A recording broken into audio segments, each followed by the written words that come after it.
കാഫിർ സ്ക്രീൻഷോട്ടിൽ CPM-ന് ബന്ധം. സ്ക്രീൻഷോട്ട് ആദ്യം പോസ്റ്റ് ചെയ്തയാൾ ഡിവൈഎഫ്ഐയുടെ ഭാരവാഹിയാണ്. വടകര ബ്ലോക്ക് പ്രസിഡന്റായ റിബേഷാണ് ആദ്യം ഇത് പോസ്റ്റ് ചെയ്തത്. റെഡ് എൻകൗണ്ടർ വാട്സാപ്പ് ഗ്രൂപ്പ് അഡ്മിനായ റിബേഷിന്റെ ഫോൺ പോലീസ് ഫോറൻസിക് പരിശോധനയ്ക്ക് അയച്ചിട്ടുണ്ട്. മുഹമ്മദ് അസ്ലം വിവരങ്ങൾ അയച്ചിരുന്നു. അസ്ലം, ഈ റിബേഷ് ആരാണെന്നുള്ളത് സ്ഥിരീകരിച്ചു കഴിഞ്ഞു?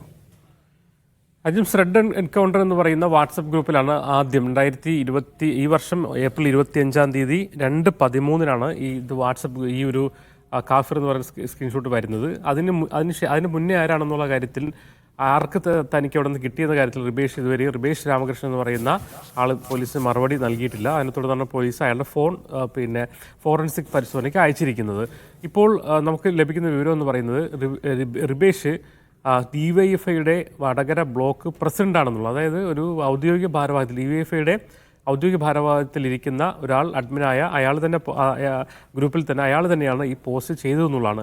പോലീസ് അന്വേഷണം എത്തി നിൽക്കുന്നത് അവിടെയാണ്. നമുക്കറിയാം, ആദ്യം ഈ അമ്പാടി മുക്ക് സഹാക്കൾ എന്ന് പറയുന്ന FB പേജിലാണ് വന്നതെന്നായിരുന്നു ആദ്യ വിവരം. അങ്ങനെയാണ് ഈ മുഹമ്മദ് കാസിം പോലീസ് നൽകിയ പരാതിയും ഈ അമ്പാടി മുക്ക് സഹാക്കളുടെ അഡ്മിൻ ചോദ്യം ചെയ്തപ്പോഴാണ് റെഡ് ബറ്റാലിയൻ എന്ന് പറയുന്ന ഒരു വാട്സപ്പ് ഗ്രൂപ്പിൽ നിന്നാണ് ഇത് കിട്ടിയെന്ന് അയാൾ പറയുന്നത്. അതിൻ്റെ അഡ്മിൻ അമൽറാമൻ ചോദ്യം ചെയ്തപ്പോഴാണ് റെഡ് എൻകൗണ്ടർ വാട്സപ്പ് ഗ്രൂപ്പിൽ നിന്നാണ് തനിക്കിത് കിട്ടിയെന്ന് പറയുന്നു. അതിൻ്റെ അഡ്മിനായ റിബേഷ് രാമകൃഷ്ണനെ ചോദ്യം ചെയ്തപ്പോഴാണ് എനിക്ക് എവിടെ നിന്നാണ് കിട്ടിയതെന്ന് അറിയില്ല എന്നൊരു കാര്യം പറയുന്നു. പോലീസ് അന്വേഷണം അവിടെ വെച്ച് തുടരന്വേഷണത്തിന്റെ ഭാഗമായിട്ടാണ് അയാളുടെ ഫോറൻസിക് പരിശോധന അറിയില്ല എന്നാണോ പറഞ്ഞത്? അത് പറയാനാകില്ല എന്നാണ് പറഞ്ഞത്. അറിയില്ല, എവിടെ നിന്ന് തനിക്ക് കിട്ടിയില്ല എന്നുള്ള കാര്യമാണ്. അറിയില്ല എന്നുള്ള വിവരം മാത്രമാണ് പോലീസിന് മൊഴി നൽകിയതായി പോലീസ് ഈ റിപ്പോർട്ടിൽ കോടതിയിൽ സമർപ്പിച്ച റിപ്പോർട്ടിൽ പറഞ്ഞിരിക്കുന്നത്. അതിനെ തുടർന്നാണ് അതിൻ്റെ സോഴ്സ് കണ്ടെത്തുന്നതിന് വേണ്ടി ഫോറൻസിക് ലാബിൽ അയച്ചിരിക്കുന്നു. 2 ചോദ്യങ്ങളാണ് അവർ ഉന്നയിച്ചിരിക്കുന്നത്. ഒന്ന്, ഈ ഫോണിൽ തന്നെയാണോ ഇതിൽ അത് നിർമ്മിച്ചതെന്നുള്ളതാണ് അറിയേണ്ടത്. 2, അല്ലെങ്കിൽ എവിടെ നിന്നാണ് ഇത് വന്നതെന്ന് ഈ 2 കാര്യങ്ങളാണ് ഫോറൻസിക് ലാബിനോട് ചോദിച്ചിരിക്കുന്നത്. അതിൻ്റെ റിപ്പോർട്ട് കിട്ടുന്നതനുസരിച്ചിട്ട് കൃത്യമായി ആരാണ് ഈ വ്യാജ സ്ക്രീൻഷോട്ട് ഉണ്ടാക്കിയതിനെക്കുറിച്ച് കൃത്യമായി അറിയാൻ കഴിയുമെന്നാണ് വടകര പോലീസ് ഇൻസ്പെക്ടർ പറയുന്നത്.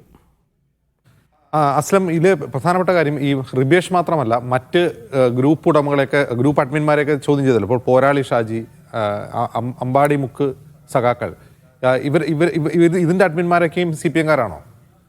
ഇതിൽ ഔദ്യോഗിക ഭാരവാഹിത്വം അല്ലെങ്കിൽ പാർട്ടി ബന്ധം സ്ഥിരീകരിച്ച റിബേഷിനെ മാത്രമാണ്. ബാക്കിയുള്ള ആൾക്കാർ പാർട്ടി ഭാരവാഹികളോ പാർട്ടി അനുഭാവികളോ പാർട്ടി പ്രവർത്തകരോ ആയിരിക്കാമെന്നാണ് പറയുന്നത്. പ്രത്യേകിച്ച് അമ്പാടിമുക്ക് സഹാക്കൾ എന്ന് പറഞ്ഞാൽ കണ്ണൂരിലെ നമുക്കറിയാം P. ജയരാജുവുമായി ബന്ധപ്പെട്ട വിവാദങ്ങളിലൊക്കെ അദ്ദേഹത്തിനെ പിന്തുണച്ചുകൊണ്ട് ഫേസ്ബുക്ക് പോസ്റ്റുകൾ വരുന്ന അല്ലെങ്കിൽ അത്തരം സാധനങ്ങൾ വരുന്നതാണ്. അതുകൊണ്ട് ഔദ്യോഗിക ഭാരവാഹികളാണോ എന്ന കാര്യത്തിൽ പോലീസിന് സംശയമുണ്ട്. അതേസമയം ഈ ഏറ്റവും ആദ്യം ഈ സ്ക്രീൻഷോട്ട് വന്നു എന്ന് പറയുന്ന റെഡ് എൻകൗണ്ടറിൻ്റെ അഡ്മിൻ, അത് തന്നെ പോസ്റ്റ് ചെയ്ത അഡ്മിൻ റിബേഷ് പാർട്ടി ഭാരവാഹിയാണ്, അല്ലെങ്കിൽ പാർട്ടി എന്ന് പറഞ്ഞാൽ പാർട്ടിയുടെ യുവജന വിഭാഗമായ DYFIയുടെ ഭാരവാഹിയാണ് എന്ന വിവരം വരുന്നു. സ്വാഭാവികമായിട്ടും ഇത് സംബന്ധിച്ച് DYFI-യുമായി നമ്മൾ ബന്ധപ്പെട്ടപ്പോൾ അദ്ദേഹം തന്നെയാണ് ബ്ലോക്ക് പ്രസിഡന്റ് എന്ന് പറയുന്നുണ്ട്. പക്ഷേ മറ്റു കാര്യങ്ങളെക്കുറിച്ച് വിശദീകരിക്കാൻ തയ്യാറായിട്ടില്ല. ഇന്ന് CPM ജില്ലാ സെക്രട്ടറിയുടെ പ്രതികരണം നമ്മൾ ഉച്ചയോടുകൂടി തേടുകയാണ്. അദ്ദേഹത്തിൻ്റെ രാവിലെ അദ്ദേഹം വടകരയിലായിരുന്നു. ഒരുപക്ഷെ അദ്ദേഹം കോഴിക്കോട് എത്തുന്നതോടുകൂടി ഈ വിഷയത്തിൽ പ്രതികരിക്കുമെന്ന് കരുതുന്നു. DCC പ്രസിഡന്റ് ഇന്ന് പ്രതികരിച്ചതും അതോടൊപ്പം തന്നെ മറ്റു യൂത്ത് കോൺഗ്രസ് നേതാക്കളും എല്ലാം പ്രതികരിച്ചു വെച്ചാൽ പാർട്ടി ബന്ധം സ്ഥിരീകരിക്കുന്നത് തുടക്കം മുതൽ തന്നെ